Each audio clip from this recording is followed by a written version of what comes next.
যতক্ষণ টাকা না দেয় বুক থেকে নামে না।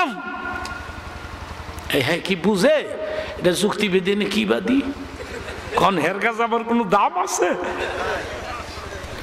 তখনই আমার মনে হয় এই ঘটনা যেটা আমি এখন বলবো,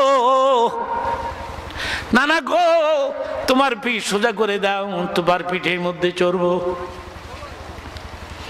নাতিদ্বয়কে পিঠে করে আল্লাহর বন্ধু মদিনার মসজিদের বারান্দা দিয়ে হামাগুড়ি খাচ্ছে।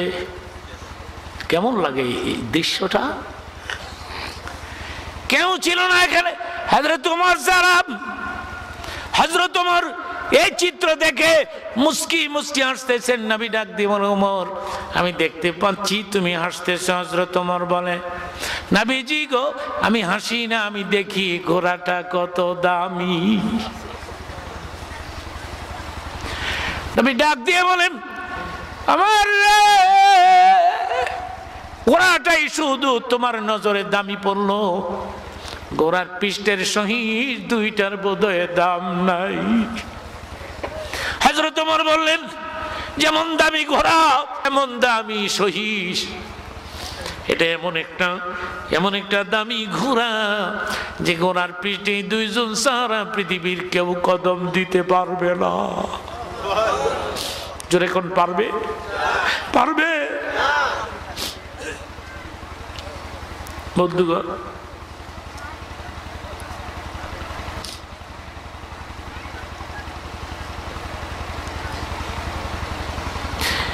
আমার ভাইরা, সেই দিন থেকে হযরত ওমরের অন্তরে ইমাম হাসান হুসাইনের মোহাব্বত, ভালোবাসা, ভক্তি, শ্রদ্ধা এমন ভাবে ঢুকলো মৃত্যুর আগ পর্যন্ত কোনোদিন বলতে পারে নাই।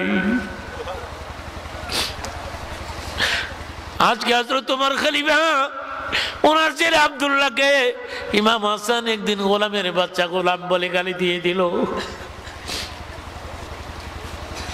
আব্দুল্লাহ দৌড়ে গিয়ে বলল, ও বাবা আমি খলিফার ছেলে, ইমাম হাসান আমাকে গোলামের বাচ্চা গোলাম বলে গালি দিয়ে দিল।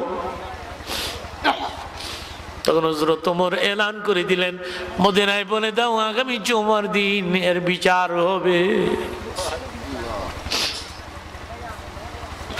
মসজিদে নববী বরফুল নবীর সাহাবী হযরত ওমর বললেন, ও নবীর সাহাবীরাম আপনারা সবাই বসুন। ইমাম হাসান আমার ছেলে আব্দুল্লাহকে গোলামের বাচ্চা গোলাম বলে গালি দিয়েছে, আমি আপন হাতে বিচারটা করব। তখন হযরত আলী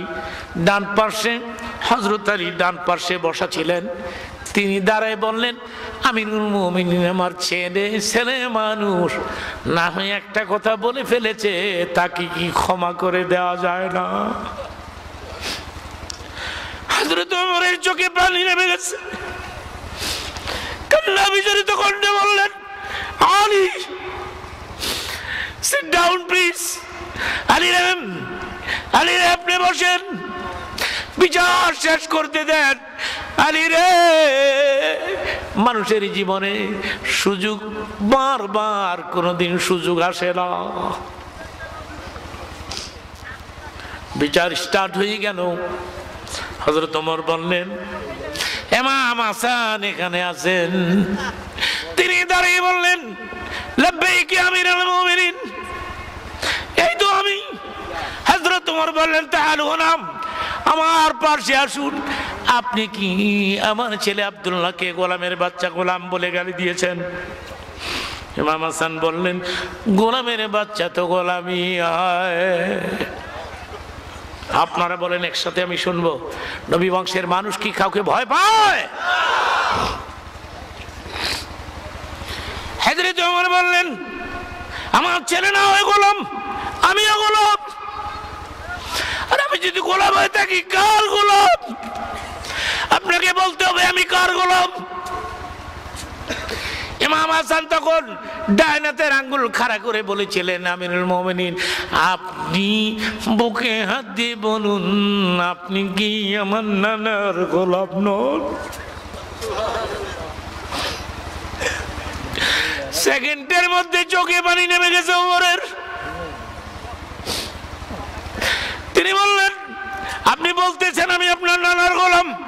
ইয়েস, ভালো করে বলেন, চিল্লায় বলেন, বারবার বলেন, লোকেরা শুনুক। ইমাম হাসান তখন চিৎকার মেরে বলেছিলেন, আমার নানার সাহাবীরা রে, ওমর আমার নানার গোলাম গোলাম গোলাম। হযরত ওমর কাঁদেন আর বলেন, ও নবীর সাহাবীরা, হাশরের ময়দানে আমি মুসিবতে পড়ে গেলে আপনাদেরকে সাক্ষী স্বরূপ আল্লাহর আদালতে দাঁড় করাবো। আপনারা বলবেন ইমাম হাসান বলেছে আমি তার নানার গোলাম। আল্লাহ পাকের আদালতে দাঁড়িয়ে আমি বলবো, আল্লাহ গো, ও আল্লাহ, তোমার হাবিবের কলিজার টুকরে ইমাম হাসান বলেছে আমি তার নানার গোলাম। তোমার বন্ধুর গোলাম কোনদিন জাহান্নামের আগুনে জ্বলতে পারে না।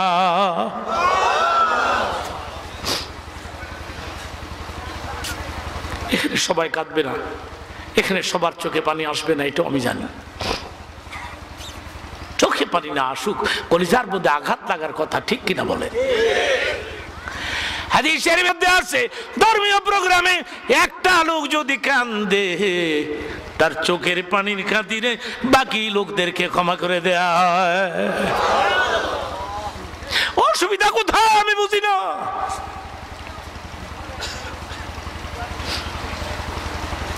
হাদিস শরীফের মধ্যে আছে, নবী পাক একদিন দুই নাতিকে কোলে করে বসে আছেন।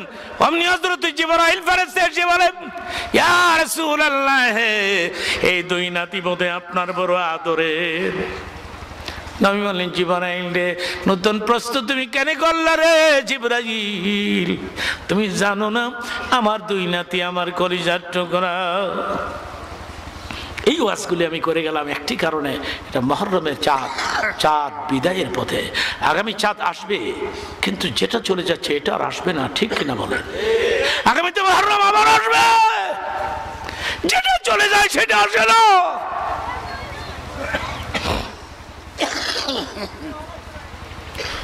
জিবরাইল রে,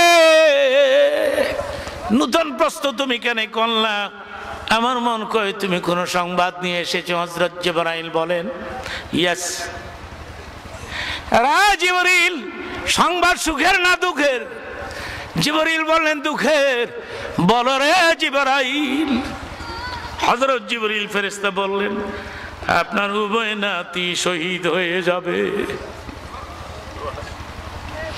সেকেন্ডের মধ্যে নবী চোখের পানি ছেড়ে দিয়ে দুই হাত বাড়ায় উভয় নাতিকে বুকের পাশে জড়িয়ে বলে, জিবরাইল রে, এটা কি শুনাইলা? আমার নাতিরা কেন শহীদ হবে, কেমনে হবে, কোথায় হবে? হযরত জিবরাইল বললেন, আপনার বড় নাতিকে বিষ পান করানো হবে, পানির সাথে, মধুর সাথে, দুধের সাথে। বিষ পান করে গো নবী, আপনার বড় নাতি জমিনে গইরাবে, আর নানা গো, ও নানা বলে কাঁদবে,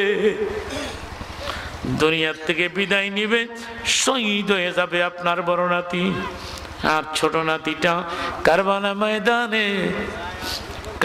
ময়দানে শহীদ হয়ে যাবে। ফোরাত নদীর পানি তারা বন্ধ করে দেবে। যে ফোরাতের পানি বকরিয়ে খায়, বেড়ায় খায়, কুকুরে খায়, কত কাফির মুশরিকরা পানি পান করে, কিন্তু আপনার বংশের মানুষ ইমাম সহ এক ফোঁটা পানি তারা দিবে না। কারবালায় ইমাম হুসাইন শহীদ হয়ে যাবে, রক্তে দেহ লাল হয়ে যাবে। আমি জানি আপনি আমার সব কথাগুলো বিশ্বাস করেন, এরপরেও একটু হুকুম দিলে আমি কারবালায় যাবো আর আসবো গো নবী। নবী বললেন, কারবালায় কেন যাবে রে জিবরাইল? হযরত জি, এটা হাদিসের কথা, কিন্তু কিসসা গল্প নয়। হযরত জিবরাইল বলেন, আমি যাবো আর আসবো। কারবালা ময়দানে যাইয়া জিবরাইল এক খণ্ড মাটি, এক টুকরা মাটি হাতে করে নবীর কাছে এনে দিলেন। নবী বলেন, কারবালার ময়দান থেকে নিয়ে আসা ওই মাটির টুকরা আমি নাকের গোড়ায় নিয়ে গ্রান নিয়ে দেখেছিলাম, তাজা রক্তের গ্রান পাওয়া যায় কারবালার মাটি। হাদিস শরীফের মধ্যে আছে, নবী বললেন, ও আমার ফ্যামিলির লোকেরা, এই মাটির টুকরাটা আমি বোতলের ভিতরে ভরে মুখ বন্ধ করে দিয়ে দিলাম। যেদিন তোমরা দেখবে রে বোতলের ভেতরে এই মাটির টুকরাটি গলিয়া গলিয়া ধীরে ধীরে রক্তে পরিণত হচ্ছে, তোমরা বুঝে নিবে আমার কলিজার টুকরা কারবালায় শহীদ হয়ে গেছে। নিজেকে প্রশ্ন করতে পারেন না? কিরম অন্তর দিল নরম হয় না কেন? নিজেকে কোশ্চেন করতে পারেন না?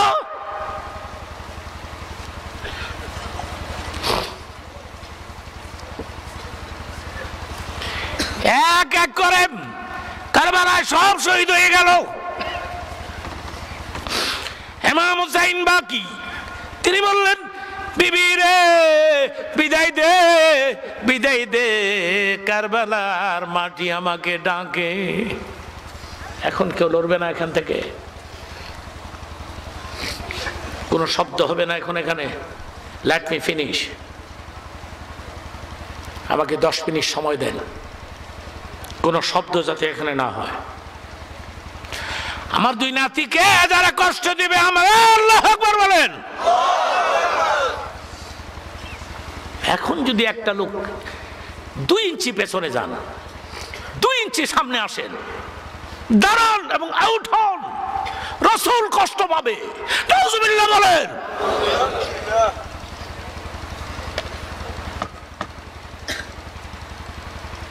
এত লম্বা, আমি 10টায় শুরু করেছিলাম, 11:15 বাজে, 2 ঘন্টার মতো কথা বললাম। এত লম্বা ওয়াজ ইদানিং কোথাও করি না আমি।